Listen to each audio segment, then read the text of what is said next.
If I told you there was a sequel to 101 Dalmatians, what do you think it'd be about? A. Cruella de Vil stealing the Dalmatians a second time. B. One of the Dalmatian puppies befriending a famous actor. Or C. A nuclear holocaust. Well, here's the deal. No matter what answer you chose, you're correct. And I find that fascinating. When I covered the messed up origins of 101 Dalmatians back in 2021, I was genuinely impressed at how loyal both the animated and live-action adaptations followed the source material, the 1956 children's novel by Dodie Smith. Meanwhile, the sequels to the book, animated, and live-action stories all went in wildly different directions, and none of them were very good. I don't want to be overly critical right out of the gate because I'm sure the movies at least hold some nostalgic value for some of you watching, and I can list a couple positives about each one. With that said, I also think it's fair to say that not one of them lives up to the greatness of their predecessors, so today I'm going to unpack each one, starting with what I think is the best and ending with the worst. Before I do though, make sure to sacrifice those like and subscribe buttons to the algorithm gods, because if we don't get to at least 10,000 likes, Gunther said he's gonna make a coat out of my flesh. Yeah, you guys all think he's cute, but trust me when I say, he's got a dark side.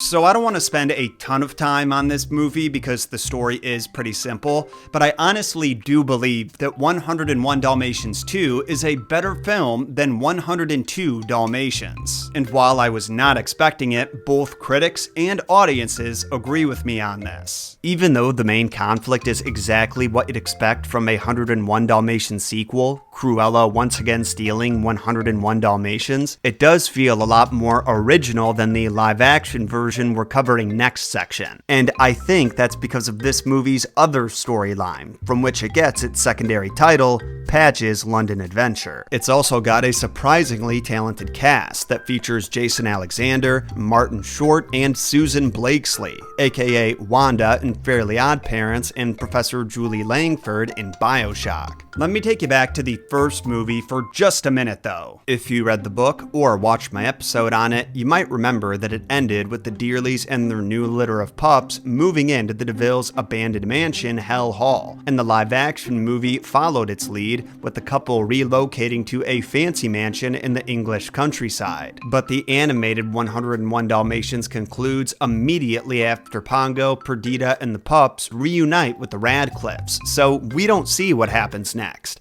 But in this sequel, we learn they too are moving to a farm to make room for their new giant family. We also have a somewhat new main character, Patch, who only played a small role in the first film. There's also Roly Poly, aka Fat Ass, but he's just here for comic relief.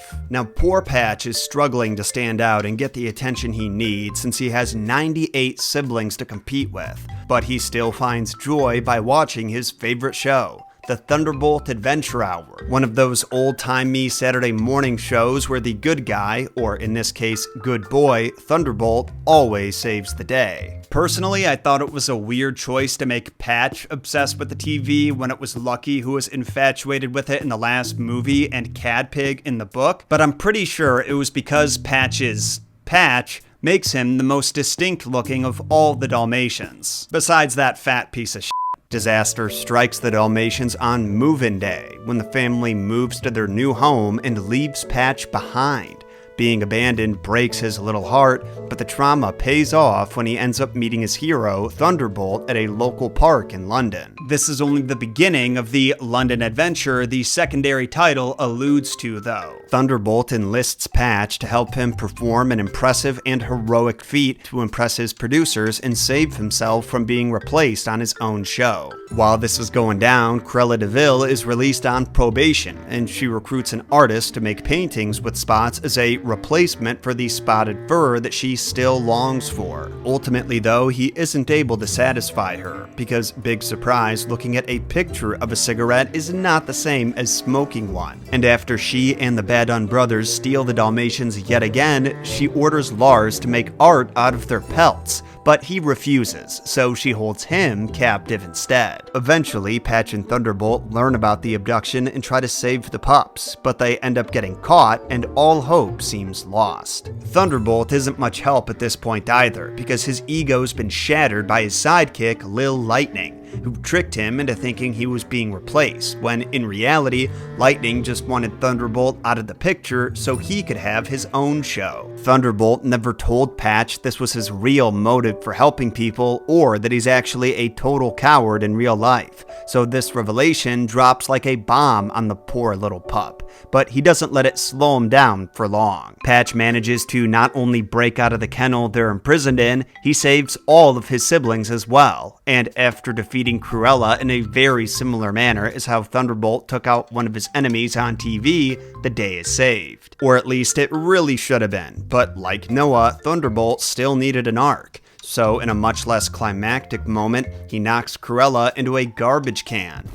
Which is all it takes, I guess. I really don't understand why this had the effect on Cruella that it did. I mean, I've personally never fallen in a garbage can, so maybe I'm just ignorant, but she struggles to get out of it for way too long, and is straight delirious by the time she escapes. In the end, Cruella ends up arrested and evidently concussed, along with the Badun brothers, and even Lil Lightning goes to jail.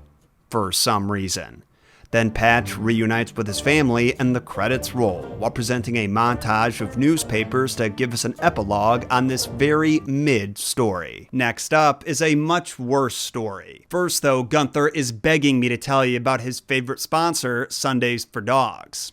So I don't know about you guys, but whenever I saw my dogs begging and pleading for my dinner like Oliver Twist, I couldn't help feeling guilty that all they got to eat was dried, flavorless kibble for every meal. That's why I love Sundays for Dogs. It's a totally new kind of dog food, designed to give your pup top-tier nutrition without making your life any harder. Forget that frozen, pre-cooked mush that looks like something your dog already chewed. Sundays is gently air-dried, so your best boy or goodest girl gets real flavor and real nutrition in every bite. Made entirely from human-grade ingredients, Sundays skips the synthetic vitamins and sketchy preservatives you'll find in other dog food. Just simple, healthy jerky your dog will devour. So yeah, it's easier for you, healthier for them, and pretty much guaranteed to make tails wag. Even the short little nubby ones. If you want to treat your pup to something truly special, go to sundaysfordogs.com/Jon Solo or use code Jon Solo at checkout to get 50% off your first order.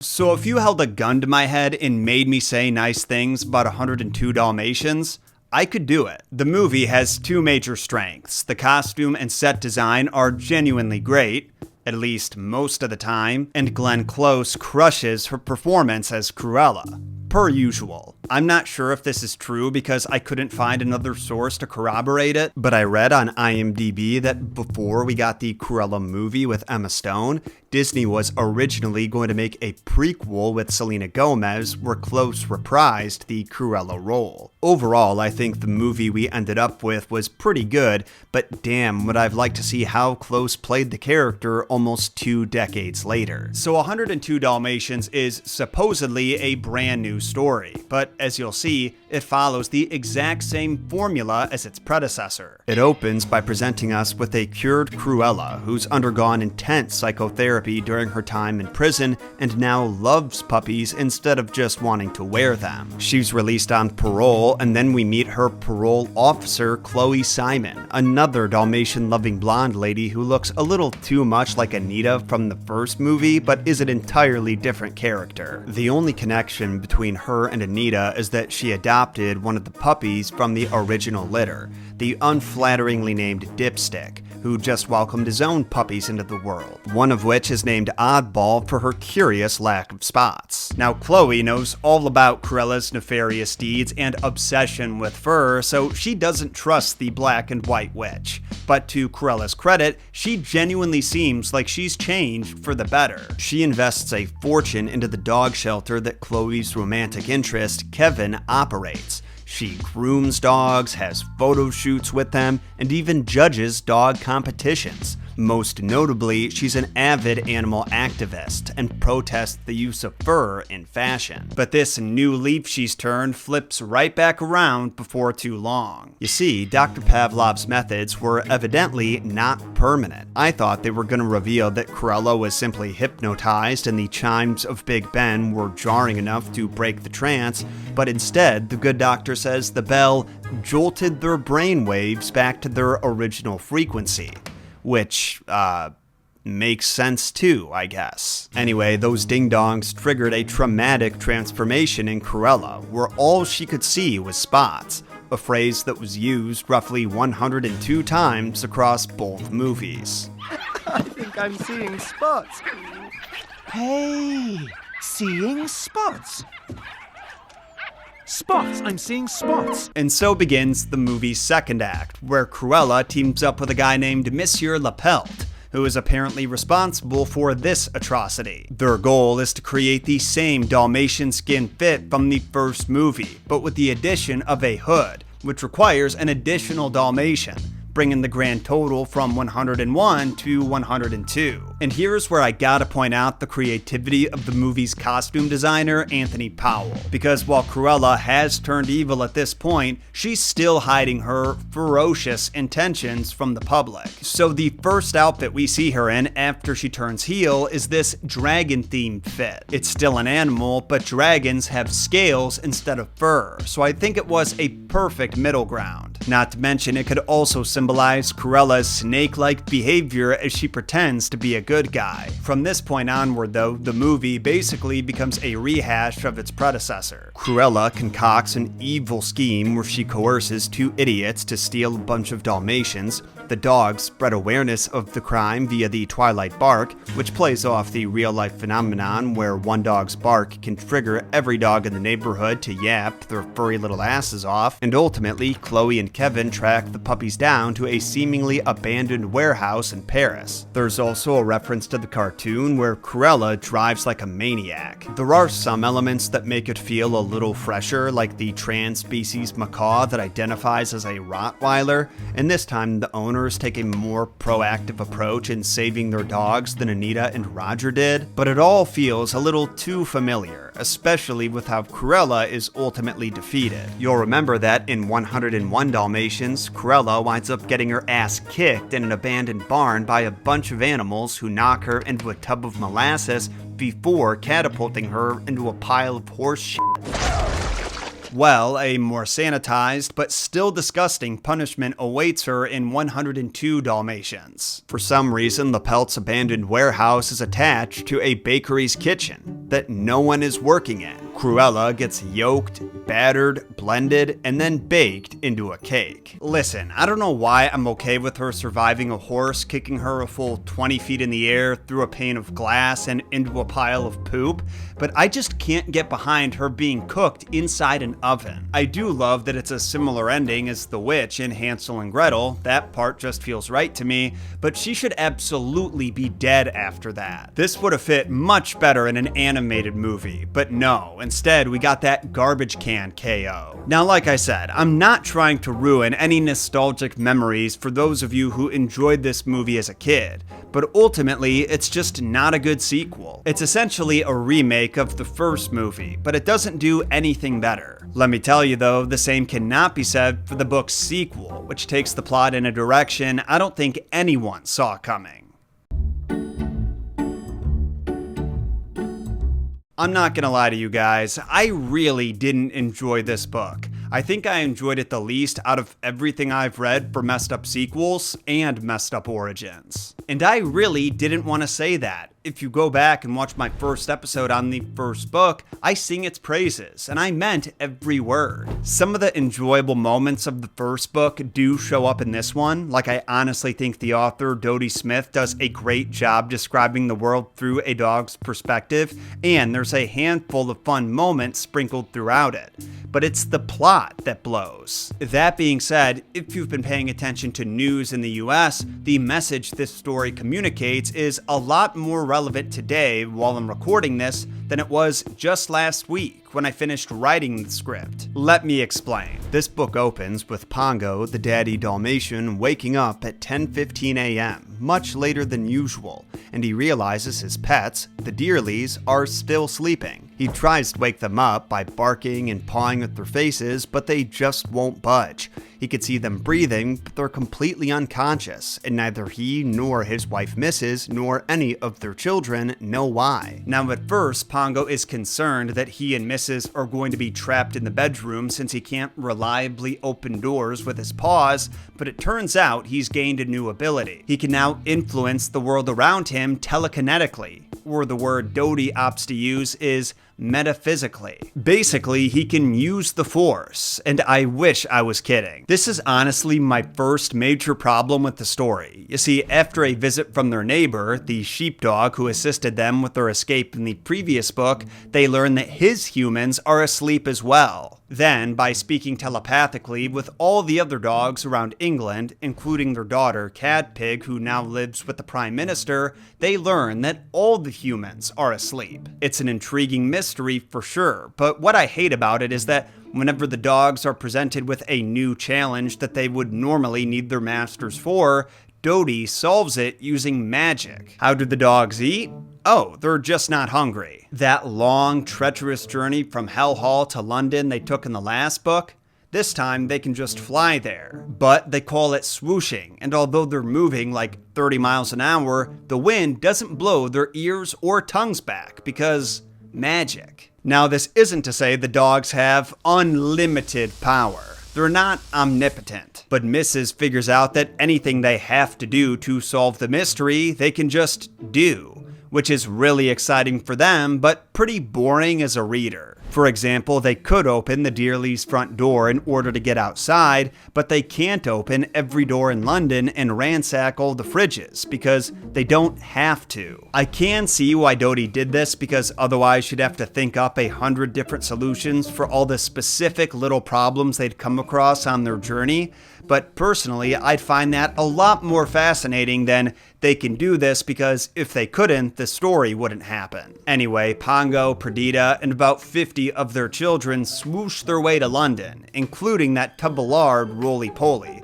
in order to meet up with Cadpig, the de facto Prime Minister, to figure out what's going on. And saying the city is overrun with dogs would be an understatement. There's almost no space for them to move, but fortunately Cadpig sends a police dog escort to bring them to the Capitol building, where she and the other cabinet members are set to meet. This is one of those fun moments I alluded to earlier. Since all of the human cabinet members are asleep, their pets fill their positions. Then, when Pongo has to give his first political speech, he calls the cabinet good dogs to get on their good sides. They all agree the best approach to solving this mystery is to wait and see, which becomes a kind of political slogan. Things are looking all right for a hot second there, but then the doggos get some concerning news regarding Cruella de Vil.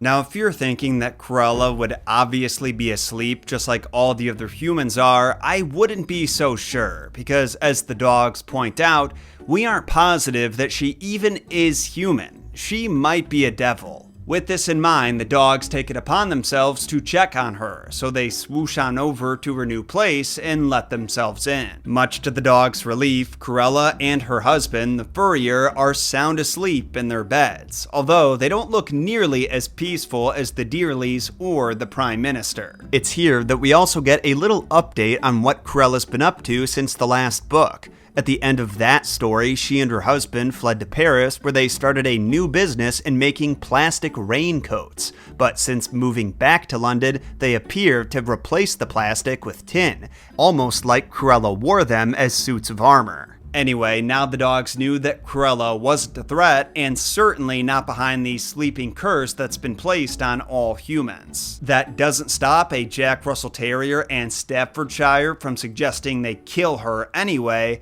but Pongo and Mrs. shut down the idea. Now at this point, we finally start to get some real answers about what's been going on. After returning to the capital, Pongo and Mrs. and Cadpig are contacted by the being responsible for the sleeping curse. It doesn't reveal its identity, but appears as a bright white star on the television screen, and it tells the trio they need to instruct every dog in London to meet in Trafalgar Square. They do just that and are then treated to quite the spectacle where every star in the sky goes dark, before a bright light appears on top of the statue of Vice Admiral Nelson, eventually taking the shape of whatever dog breed is looking at it. Pongo saw a Dalmatian, Chihuahuas saw a Chihuahua, Gunther would have seen a pug, etc. The space dog then reveals its true identity. It's the star known as Sirius, which appears in the Canis Major constellation that is appropriately shaped like a dog,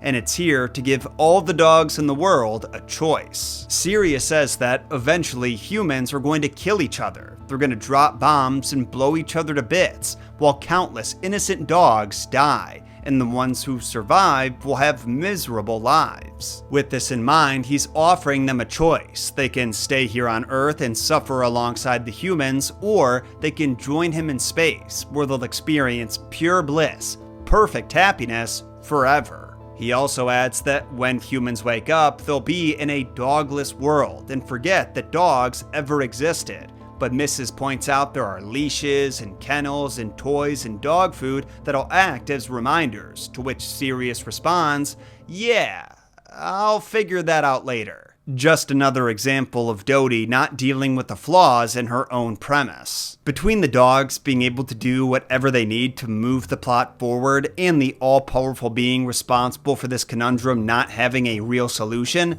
I can't help but think that this story could have used some more time in the oven.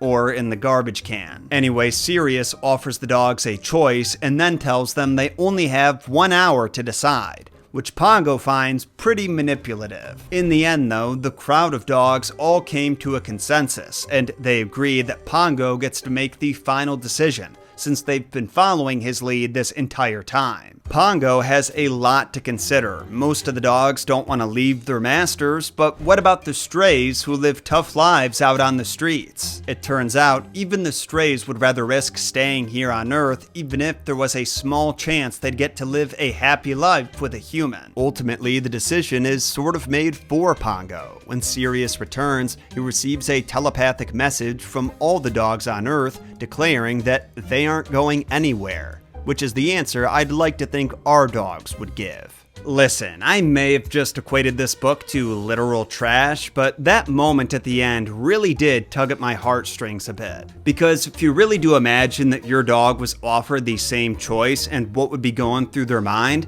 it's hard to imagine them choosing to leave you behind. Unless it was for a chicken nugget. For real though, pure bliss might have been too abstract of a concept for the dogs to comprehend. Because I think if he offered a TREAT, Gunther would have left me without looking back. Now I'm not sure what the moral of this story is, to be honest, besides that humans don't deserve dogs. It sounds like Dodie felt a certain type of way about nuclear war and the impending death of civilization, which I don't blame her for. I also think that would suck, to be honest. This story is just a weird way of showing that, especially when you consider that it was written for kids. Hey, I think kids can handle a lot more than we give them credit for, but when you write a silly story about magical flying dogs running England's government, ending that story by telling the children they're gonna die in a blaze of fire along with everyone they know and love is kinda wild.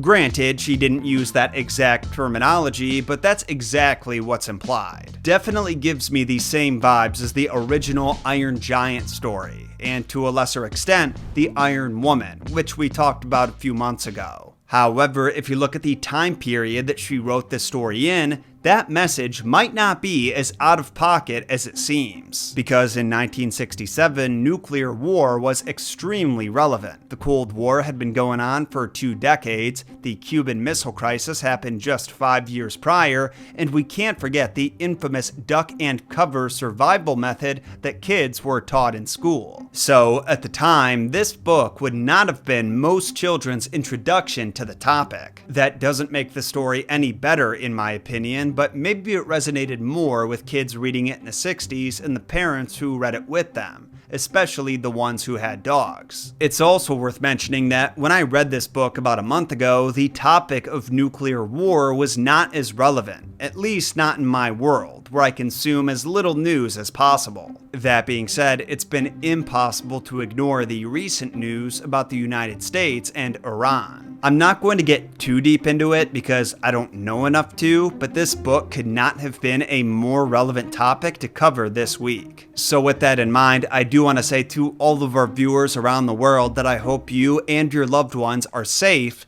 and stay that way. So there you have it. One story adapted flawlessly for 2 other mediums spawned 3 sequels that could not have been more different from each other. Now I just want to know, what was your favorite? Comment your thoughts on today's story and what other bizarre sequels I should cover next in a comment below. Oh, and even though I'm sure a lot of you are dog people, you should know I just dropped a new Cheshire Cat design over at our merch store, Mere Mortals. Link to that is in the description if you want to pick one up. Thanks for watching, gang. I'll see you again on Thursday or Friday morning for podcast listeners. Until then, my name is Jon Solo, and remember, Jon shot first.